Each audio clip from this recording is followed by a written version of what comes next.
covering news where you live. This is 5 News. Well, thank you for joining us. Here we have the latest news and weather for you. But first, we're talking about the heat. The last thing we want to do is sort of sit out there in it, right? It can be a bit miserable. But for some students, they have no choice when they're on the school bus.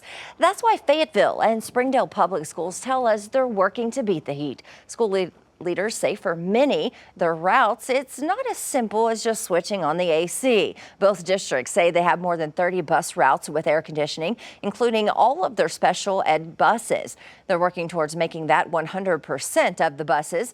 They say it just takes a little bit of time.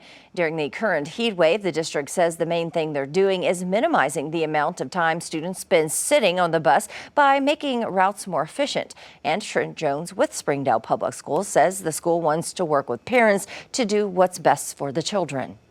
If you are worried about the heat, if you are worried about, bus rides, help work with us to maybe find other modes of transportation. Parents are welcome to come pick up their kids. Parents are welcome to organize with their principals to have other maybe family members or something to organize carpooling. So we're all just looking for solutions to try to get through this really, really hot weather that we're all going through. Well, this comes after Springdale has implemented a new bus system, which Jones says helps cut down on time spent on the bus. He says with the new system, none of the routes are more than 30 minutes long.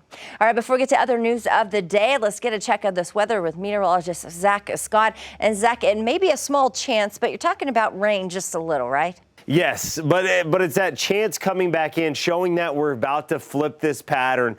Ridge of high pressure, this heat dome's been so strong the last several days. It's been sunshine, blue skies. We haven't talked about rain coming in. Now it's starting to shift a little further west. It's loosening its grip on our area. Starts with bringing in at least the small chance of a shower. Then we see those rain chances pick up this weekend, and then we see eventually it's so far out of the way, disturbances can start heading our way. Cold front drops in, cooler temperatures by next week. 50s, 60s in the mornings, 80s for highs in the afternoon. Sounds great, right? You still got to get through some more hot weather. We're talking another day, 5th straight day. If Fayetteville breaks the record today, it'd be the 5th straight day that they've broken a record. The record today is 99. I've got you up tying the record at 99. Fort Smith, the record's 103, got you at 102. Excessive heat warnings out for another day. Everyone talking about the dangerous heat. 105 to 110 is what it'll feel like Northwest Arkansas, 105 to 115 for the River Valley. Again, that minimal rain chance that we were just talking about.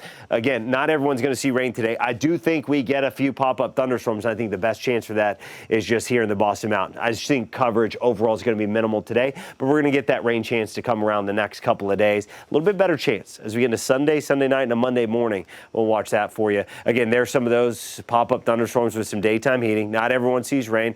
Higher elevations of the Ouachita is going to try to kick up a few thunderstorms as well. We'll have our eyes on that all afternoon long. Joe? Thanks so much, Zach. Well, 8 candidates worked to get their message across in last night's first Republican debate of the 2024 presidential contest. Among them, former Arkansas Governor Asa Hutchinson. It was the first debate as the race to the White House continues to heat up. Taking the stage in Milwaukee, Hutchinson spoke out against former President Donald Trump. It starts at the top with the respect for our justice system that a former president who's under indictment has undermined by attacking judges, by attacking prosecutors. Well, policy dominated much of the night as Republican candidates sought breakout moments, but the absence of frontrunner former President Donald Trump couldn't be ignored. Jared Hill has the latest. 8 Republican candidates. Gloves off in Milwaukee during the first face-off of the 2024 presidential primary. Our country is in decline.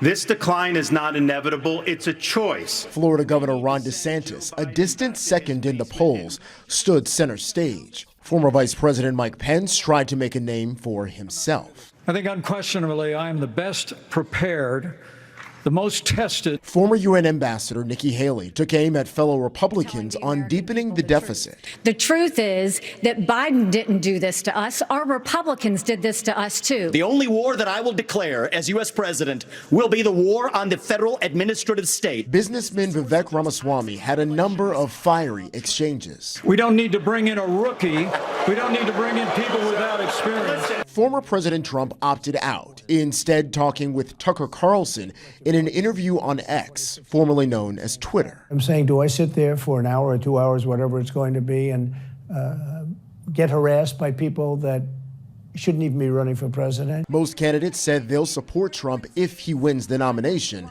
but not Chris Christie. The conduct is beneath the office of President of the United States. The first votes will be cast in January at the Iowa caucuses.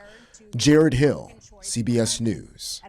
Well, thank you for joining us here for the latest news and weather where you live. I'm Joe Ellison. Make sure to catch up with us again tomorrow right here for more. Have a great day.